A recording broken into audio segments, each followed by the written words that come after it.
Hello and welcome guys.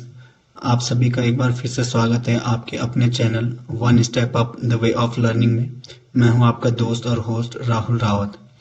दोस्तों, कल हमने अपने यूट्यूब चैनल में एक वीडियो अपलोड किया था हिंदी वर्णमाला से संबंधित। आज हम आपके सामने इसी चैप्टर का भाग 2 देने जा रहे हैं, जिसमें कि उम्मीद करता हूं कि कल आप लोगों को काफ़ी कॉन्सेप्ट क्लियर हुआ होगा। आज भाग 2 है और एक पार्ट इसका कल भी आएगा जो कि भाग 3 होगा। तो चलिए अब ज़्यादा समय न लेते हुए आज का टॉपिक शुरू करते हैं। उत्तराखंड का ही है। उत्तराखंड स्टडी में ये काफ़ी हेल्पफुल रहने वाला है, क्योंकि 1 या 2 नंबर आगामी परीक्षाओं में आपको इससे देखने को मिल जाएंगे। तो गाइस, ज़्यादा समय न लेते हुए आज का टॉपिक हम शुरू करते हैं। तो आज का मेन टॉपिक होगा स्वरों का वर्गीकरण, साथ ही उनके जो हमारे मुंह के जो भाग होते हैं जिनके द्वारा हम उनको बोलते हैं, उनके आधार पर इनका वर्गीकरण होगा। तो आइए देखते हैं। आपको एक यहाँ पे ये मैंने एक चित्र बनाया है, जिसमें आप देख सकते हैं कि मैंने सबसे नीचे एक राउंड सा बनाया है और ये एक कंठ लिखा है। एक्चुअली गाइस, ये हमारे मुंह का भाग है। आप एक बार ध्यान से देखेंगे तो जो सबसे नीचे है ये कंठ, जो हमारा गला होता है, गले को कंठ भी कहते हैं, आपको पता होगा। संस्कृत में इसे कंठ कहा जाता है। तो यहाँ पे कंठ लिखा गया है।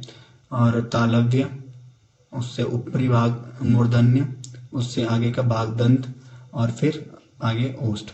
तो ये 5 हमारे भाग होते हैं मुंह के, जो हमें हिंदी वर्णों को या फिर किसी भी भाषा को बोलने में सहायता करते हैं। तो आइए देखते हैं, आगे आपको ये जानकारी मिलेगी कि इन 5 मुंह के भागों का क्या संबंध है हमारी इस हिंदी वर्णमाला से और भाषा के विकास में। तो सबसे पहले एक बार स्वर को देख लेते हैं। स्वर मैंने आपको कल बताए थे 11 होते हैं। एक बार फिर से स्वरों में देख लेते हैं।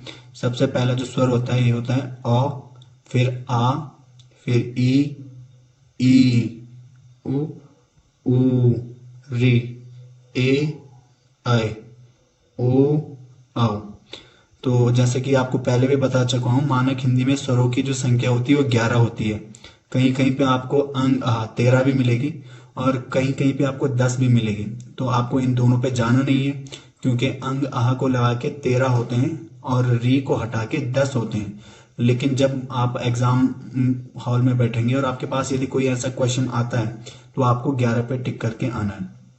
और आपको री का जो मैंने आपको कल बताया था कि ये संस्कृत से लिया गया शब्द है।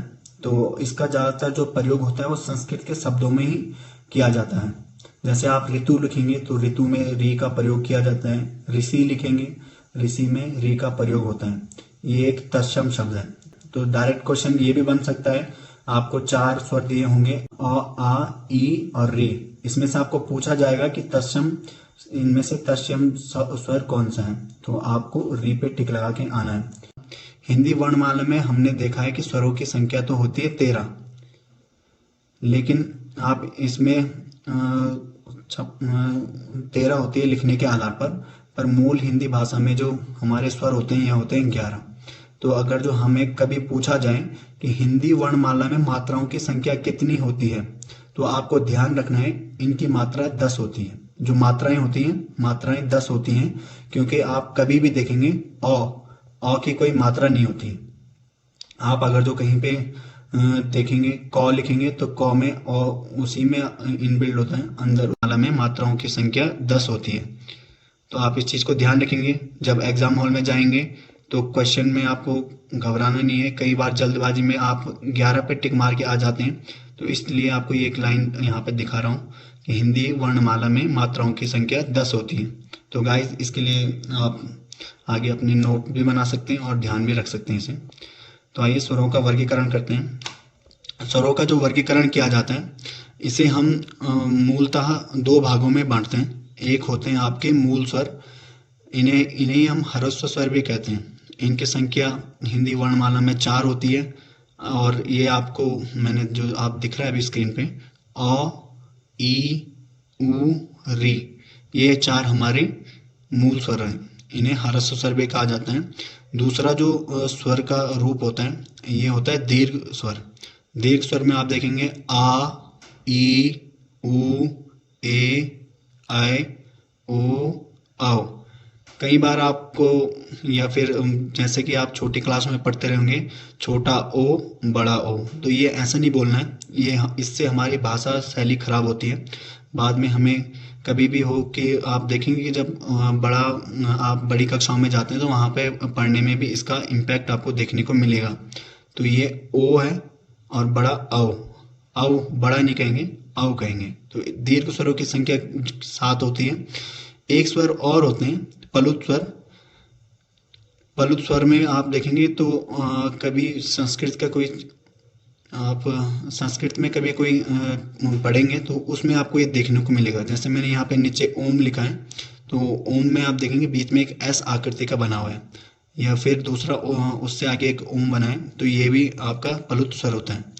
तो आइए जान लेते हैं ह्रस्व स्वर, दीर्घ स्वर और पलुत स्वर में अंतर क्या होता है। जो हमारा मूल स्वर होते हैं ह्रस्व स्वर।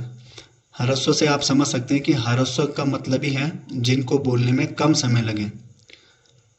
इन स्वरों का उच्चारण करने में बहुत कम समय लगता है। एक मात्रा का समय आप कह सकते हैं कि एक मात्रा का समय जिन स्वरों का उच्चारण करने में लगता है उन्हें हम ह्रस्व स्वर कहते हैं। दीर्घ स्वर जिन स्वरों का उच्चारण करने में हमें 2 मात्राओं का समय लगता है उन्हें हम दीर्घ स्वर कहते हैं। और पलुत स्वर जिन स्वरों के उच्चारण में हमें 2 मात्राओं से अधिक का समय लगता है उन्हें हम पलुत स्वर कहेंगे। तो यहाँ तक उम्मीद करता हूँ कि आप लोगों को क्लियर हो चुका होगा। आगे जो हम वर्गीकरण करेंगे स्वरों का, ये उनके उच्चारण स्थान के अनुसार करेंगे। तो आगे मैंने यहाँ पे वर्ण दिए हैं, पीछे उनका उच्चारण स्थान दिया है। और वर्णों में सबसे पहले देखेंगे अ, आ।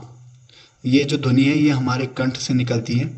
मैंने इससे पहले पेज में आपको बताया था कि ये कंठ कहाँ पे होता है। इसके बाद का जो वर्ण है ई, ये हमारे तालु से होता है। और ऐसे ही आपका ऊ, ये ओष्ठ से बोले जाते हैं। आप अपने इनको एक बार उच्चारण करके भी देख सकते हैं, ऊ। और री मूर्धन्य होता है। तो तालु और मूर्धन्य में थोड़ा सा मैं आपको एक अंतर बता देता हूँ। जो हमारे मुंह के ऊपरी भाग होता है उसका जो सबसे पिछला हिस्सा होता है उसे हम तालु कहते हैं।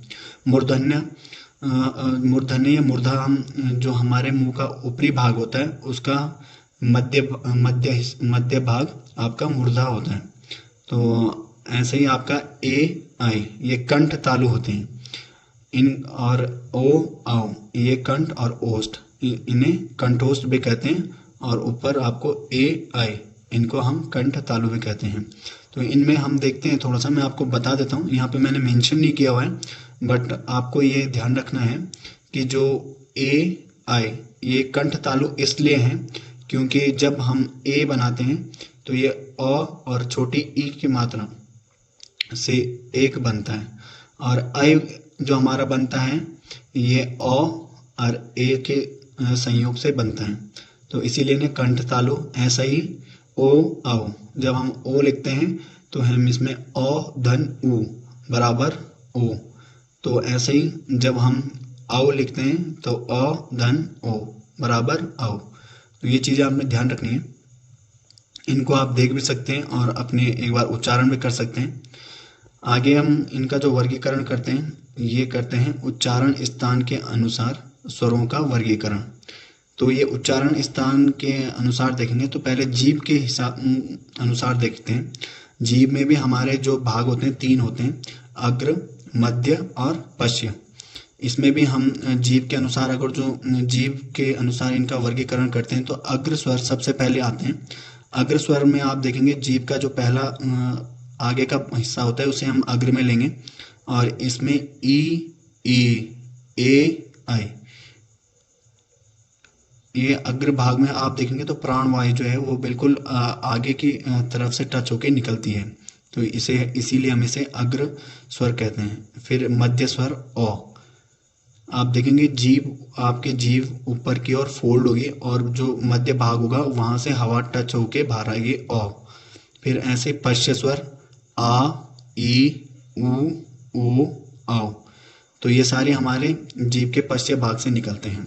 मुखाकृति के हिसाब से हम जो वर्गीकरण करते हैं स्वरों का, ये आपका 4 भागों में होता है।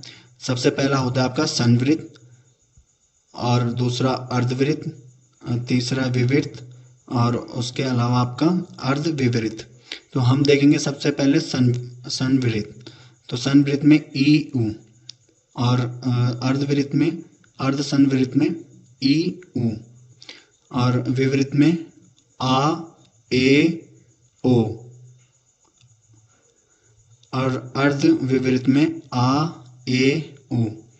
तो ये आपका वर्गीकरण हो गया मुखाकृति के हिसाब से।